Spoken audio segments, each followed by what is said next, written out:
pour commencer, direction Saint-André chez RVE, cette entreprise qui est en charge de la collecte et du recyclage de tous les D3E de Lille. Les déchets d'équipements électriques et électroniques sont de plus en plus nombreux, vous allez le voir. Dans ce reportage, vous saurez ce que deviennent nos vieux réfrigérateurs, nos vieilles machines à laver, nos écrans d'ordinateur ou encore de télévision mis au rebut.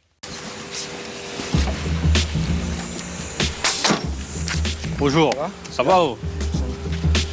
On récolte des écrans avec des machines à laver. Comme tous les jours, les agents de RVE collectent les appareils à démanteler. Dans chaque déchetterie de Lille, l'entreprise a mis à disposition des box à part pour les écrans plats. On préfère faire le tri dans la déchetterie, arriver sur place. Les gars, ils peuvent faire son travail proprement, que être mélangé dans la déchetterie, arriver craser les écrans là-bas, c'est pas bon. En fait, les précautions, c'est qu'il faut déjà le box, il sera bien. Faut pas qu'il déborde. Faut pas retomber par terre, sinon ça, il y aura des morceaux par terre, il faudra ramasser les déchets traînent par terre. Parce qu'on a des choses qu'on ne peut pas ramasser. Voilà, les poussières. Donc, il ne faut pas que ça soit cassé. Car les écrans de nos nouvelles télés ne sont plus en verre. Il faut alors veiller à ne pas les briser afin d'éviter que les microparticules, très volatiles et polluantes, ne se déversent dans la nature. Les écrans plats sont de plus en plus jetés en déchetterie. 10 par jour, une cinquantaine par semaine. C'est très important le volume. Les gens rachètent beaucoup. Avec la consommation, tout ça, ils ramènent ça en déchetterie. Les gens, quand ils viennent en déchetterie, avec l'équipe, on les explique tout ça, comment fonctionne, pourquoi il faut recycler ça, pourquoi il faut mettre... Parce que, vous savez, il ne faut pas mélanger l'écran et les autres déchets dangereux des ménages. Donc, l'écran, il a un box tout seul. Donc, comment expliquer à cette personne qu'il faut mettre à l'intérieur un box et ne pas mettre par terre, ne pas mélanger avec les autres. Et après, bien expliquer, les gens, ils comprennent.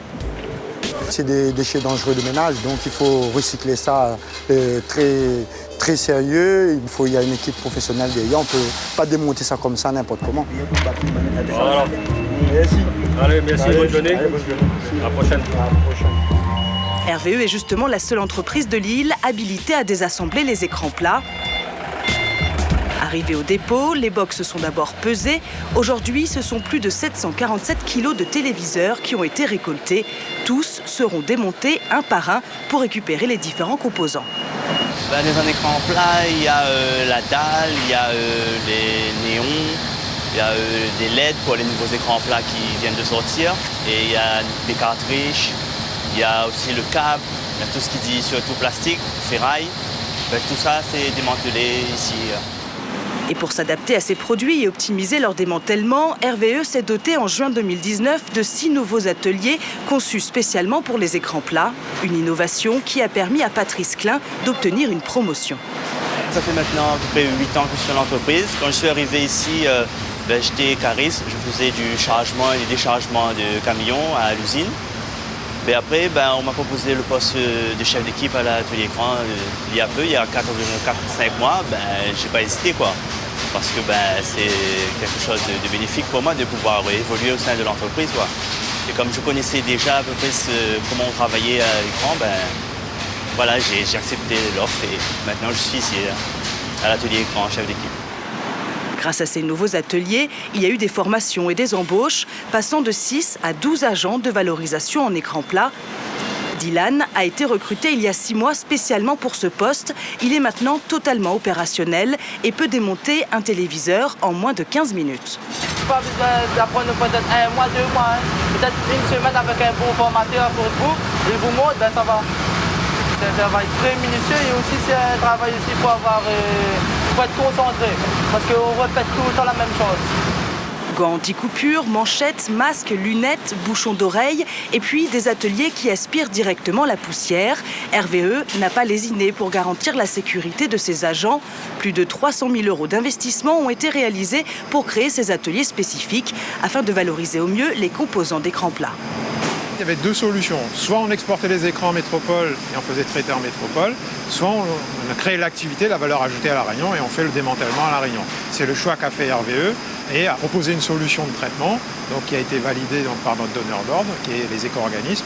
Et c'est pour ça, depuis mai-juin l'année dernière, on a démarré l'atelier de démantèlement d'écrans plats. Notre métier aujourd'hui, c'est vraiment de préparer une matière la plus convenablement possible pour que ensuite les recycleurs puissent directement les intégrer dans leur filière de valorisation et aller vers un taux de valorisation au maximum. 500 tonnes d'écrans plats sont démantelées chaque année. Les matières récupérées sont ensuite envoyées en Europe dans les différentes filières de recyclage. Pour ce type d'appareil, le taux de valorisation est de près de 90%. Il reste une petite partie qui n'est pas valorisable. Aujourd'hui, on n'a pas de solution, donc on cherche des solutions.